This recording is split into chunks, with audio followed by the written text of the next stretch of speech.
I'm Brett Osmond, and welcome to a new edition of Random Book Talk. I'm very excited to have international best-selling author of 30 books, Susan Lewis, here in the studio today. Her latest book, No Child of Mine, is currently our book of the month. Welcome, Susan. Thank you. I finished reading No Child of Mine late last night, actually, and I have to admit to needing a tissue there at the end. It was a very emotional and quite suspenseful story. Can you tell us a little bit about it? Right, well, I'm glad you found it to be emotional and suspenseful. Obviously, that was what I set out to achieve. As I'm always fascinated by the story behind the news. And in the case of this book, the main character, Alex, is a child protection worker. And they are people who seem to be damned if they do and damned if they don't. It's very, very, very difficult to get children away from abusive families. You may not realize that, but it is. And when Alex comes upon this dear little girl, Ottilie, who's only 3, she has a real struggle to prove that something is going on, because Ottilie's father is a very clever man and he knows how to play the system. And her mother is weird, as I'm sure you read. Yes. So, yeah, so I was just, really what inspired it was because I've seen so many social workers being lambasted, really giving a bad time by the press. And I want to know what the story is behind all of that. Well, your research is exceptional. I mean, it felt that you really understood the work of a social worker and the obstacles in their path. And Alex, like all the characters in the book, is an incredibly well-rounded individual. I cared for her and Jason and Ottilie. How do you do it? You've written 30 books, and that sense of story and of character, if anything, I think gets stronger with each book. Oh, well, thank you. I'm glad you find that. Maybe I'm getting a little more used to doing it now. But I think it's, as long as I completely identify with the character, then I can hope that you will. If I'm not getting it right with that character, then how can I expect you to like or feel anything for the character? Yeah. And I did actually get it quite wrong with Alex when I first started writing this book. I had the look of her wrong, and interestingly, that made a big difference. Once I changed the look of her, she started to become her own person. And she's quite feisty. She won't take any messing. She wants that little girl. She wants that girl out of there. And she'll fight. Whereas I think the first time I was writing her, I didn't make her as feisty as she needed to be. Once I let her have her own voice, she just took over. She's a great character, and I really identified with her. So it's interesting that it didn't happen initially. No. So is that typical of your writing style, that you might get some way into a book and then decide, I haven't got that character right, I need to start again? That certainly can happen. Right. I mean, I've even set sail, as it were, without the main character on board before. And I'm kind of looking around, why isn't this working? Yeah. And if I look back at the dock, there's the main character. Hi, you went without me. Yeah. And then everything starts to come together. Okay. I think that's partly these days to do with writing 2 books a year, because I don't have so much turnaround time to really think about how I'm going to approach it. You must be working every day. Exactly. The thinking process happens with the writing. So I can get halfway through or more before I'm just not pulling this together properly. With No Child of Mine, what I realized when I was about 3/4 of the way through that one is that I had 2 books on my hands. There was no point trying to get it all into one book. Well, that's exciting to hear, having just finished No Child of Mine. It does finish with the possibility of another story. I mean, obviously, it felt to me it did stand alone, but it was very suspenseful at the end. Yeah. So we have 6 months to wait before there's the conclusion? You have. I can let you know that I have been in New Zealand researching it, and it felt absolutely the right place to be. I mean, the characters, of course, now I know the characters because I've written one book, so I'm less likely to get them wrong this time around. They were so at home in the Bay of Islands. It was absolutely the right place to go. Well, very exciting for your readers. I mean, one of the joys for fans of yours is that there are 30 books that they can discover. Do you get a lot of fan mail from readers? Do they ask you to bring back characters? Oh yeah, I do get that quite a lot actually. I mean, and it's wonderful because it means that obviously the characters have meant as much to them as they have to me, because when I finish writing a book I find it quite difficult to let the characters go. And so if you find that you're feeling that when you're reading a book, then that's fantastic. I've done my job.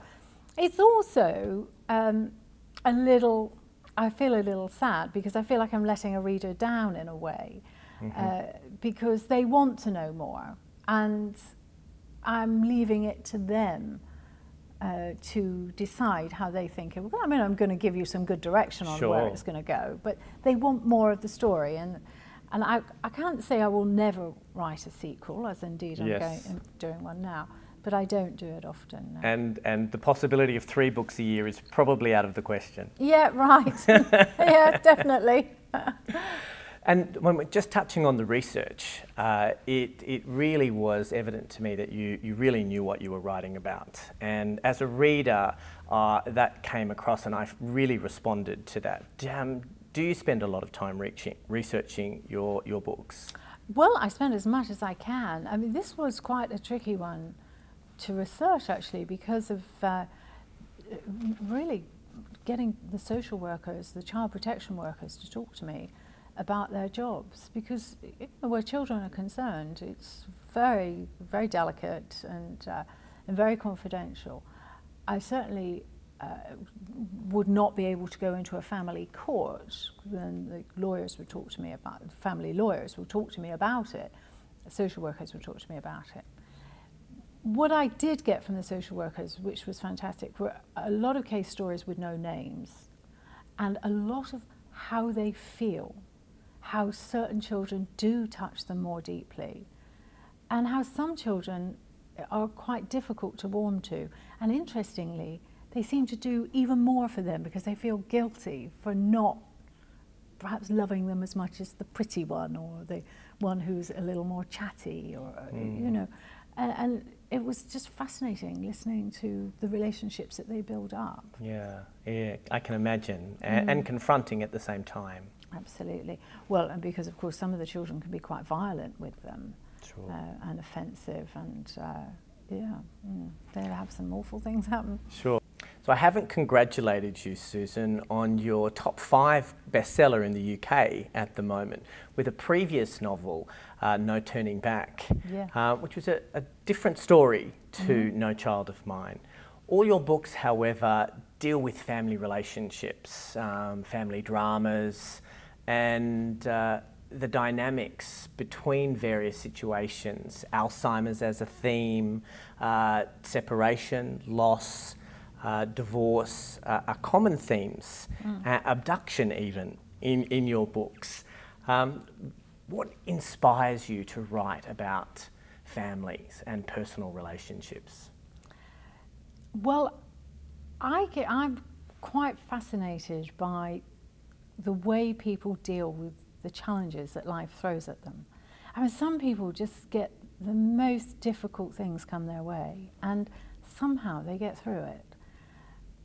And they are the people that always fascinate me the most. Now, and that's why I try to give some of the very difficult issues that ordinary people have to deal with. In other words, ordinary people dealing with extraordinary circumstances, and how they go about that. Because it can finish some people off, you know, to lose a child, to have, you talked about abduction, to have a child stolen, it can be the end of a parent, as you once knew that person, or indeed even to lose a child, you know, to death. That's probably the most difficult thing that people would face. But then there's that awful loss later in life, a couple who've been together for a long time and one of them starts to become lost in the wilderness of dementia. And that's very, very challenging, a really difficult thing. And what really matters to me is when I get emails from readers who say that, particularly with Forgotten, the book that mentions dementia, well, talks a lot about dementia, was how helpful they had found it to read of how it feels from the perspective of somebody with dementia who knows that his mind is going. And they found that helpful. I don't know why they found it helpful, but obviously I'm really glad that they did. Now, I had to make it up because I don't have dementia myself yet, I hope. And obviously those that do, by the time you get around to talking to them, can't describe it. So I have to imagine how I would feel if I realized that my mind was going, or imagine how I would feel if my child was taken, or if my child was severely damaged in a road accident, or if my child caused a road accident that took the life of another teenager, you know. And that's in Losing You, my book Losing You, where you know, a teenage boy who's drunk drives a car into a teenage girl who's a gifted musician and changes their life forever. Now for our last question, which we ask of all of our authors. Susan, what is the book that most affected your life and why? Okay, I would say for me it was, believe it or not, one of my own books, Stolen Beginnings.